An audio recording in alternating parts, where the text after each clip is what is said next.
The Seattle Seahawks have re-signed Quandre Diggs to a 3-year, $40 million deal. Mitchell Rentz, Tom Downey, we're actually live on NFL Daily by Chat Sports, breaking down everything going on around NFL free agency. And with this move here for Seattle, they're building that secondary. Quandre Diggs has always been a really good fit, very productive player for the Seahawks with that 3-year, $40 million deal. Tom, break this down for me a little bit more and why you think this deal ended up getting done. Yeah, I like it a lot for Seattle. This is, I think, a bit below what I thought Diggs could be commanding. It is less than the previous deals of Landon Collins, Tyrann Mathieu, Kevin Byard, who all got $14 million a year or more.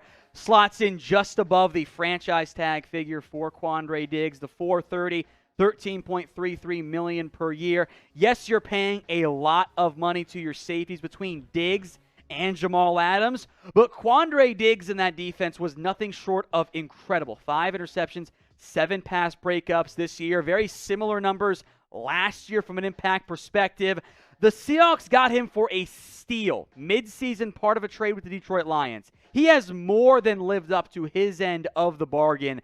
So Diggs did suffer that nasty ankle injury late in the season, but he is, I would argue, their best defensive back, especially if we consider Jamal Adams more of a hybrid defender.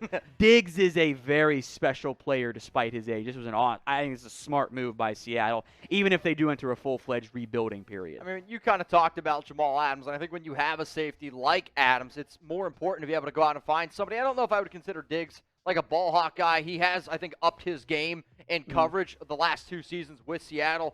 10 interceptions, 17 pass breakups over the past 2 seasons. And when you have somebody like Adams who you know you can't drop back into coverage, you're going to have him a little bit closer to the box. It's important to be able to have somebody who you can at least somewhat rely on dropping back into coverage, and that's what Seattle ends up doing here with Quandre Diggs. So let's go back to school here, Tom. It's been a while since I've ever sat in a classroom. Probably what? I graduated high school in 2011. It's a pretty mind-blowing thing to say out loud. So grade the move. Diggs back to Seattle. 3 years, $40 million.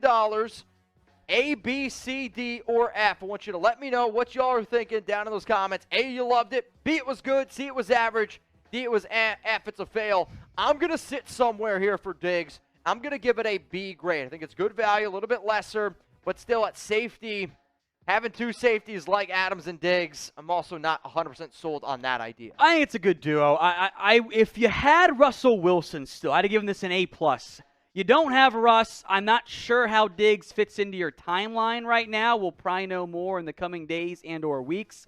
I'm still going to give it a B+ grade. I do think it was a very good decision by Seattle to go out and retain Quandre Diggs. Without Diggs, they were in very precarious position. Marquise Blair, Ugo Amadi can also, have a safety impact in the end. I don't think that's a bad idea from Seattle. I think that is a good move from a roster perspective to maintain your back end. They're going to try to keep DJ Reed and Sidney Jones as well. Diggs wanted to stay in Seattle. That's where he wanted to be. He wanted to get paid his fair market rate. I think this is pretty fair market rate in the end. So from this perspective, I like the idea of adding Diggs. I do wonder how they fit in, Mitch, in terms of the impact and everything, in terms of what their long-term window is, but they are keeping a good player on their roster. All right, y'all, so what do you think right here? The fact that they decided to move on from Russell Wilson, are the Seahawks contenders in 2022? I want you to type 1 for yes or type 2 for no. What's really hard to wrap my mind around is I think that this team can be a contender. However, what is a contender? Because they might be the worst team in that division. Win only 6 games. However, I think if Seattle was in a bunch of other different divisions, they could be a 6, 7, 9, 10 win team. So do you think that they're contenders as it stands right now? I don't think so, because there's so much uncertainty at QB. They're not a contender with Drew Lock. If they go get somebody else, draft, free agent, trade, sure, I think they could be contenders. Right this second, no, I don't think so. All right, y'all, so if you haven't already subscribed to Seahawks Today, make sure you go ahead and do so. Help us get to 28,000 subscribers. We're at 24,743. If you haven't already, make sure you click the subscribe button and make sure you send that link, youtube.com/Seahawks TV, because this has been a team that entering the offseason, I was kind of like, all right, it's Russell Wilson trade rumors and nothing after that. Though you got all sorts of hate mail saying, oh, it's never going to happen. NFL's proof. Anything can happen. I didn't think it was going to happen, though. So now with the extra draft capital, now with some extra things going on, there's going to be tons, and I mean tons, to be able to discuss when it comes to Seattle. So make sure you subscribe. Check out that for more free Seahawks videos. So entering today, Seattle's biggest team needs quarterback, corner, offensive tackle, center, and linebacker. The fact that you're able to re-sign Quandre Diggs for 3 years, $40 million. Yeah, safety was 6th on my lead. Edge rusher was 7. That's a big-time need for him. But they got a lot of free agents. QB, of course, is very obvious. No explanation needed there. I would argue their 2 best outside guys, DJ Reed, Sidney Jones, are free agents. That leaves Ugo Amadi, Marquise Blair, Nickel, and Trey Brown. Yikes.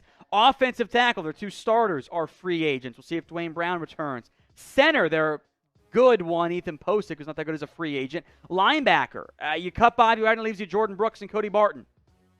Okay? A lot of needs for Seattle. They've got a ton of salary cap space. They'll be able to retain guys, sign some players. I am just curious how aggressive they are when it comes to this offseason in light of the savings they got by moving on from Russell Wilson and from Bobby Wagner. I will say this point, though, Mitch.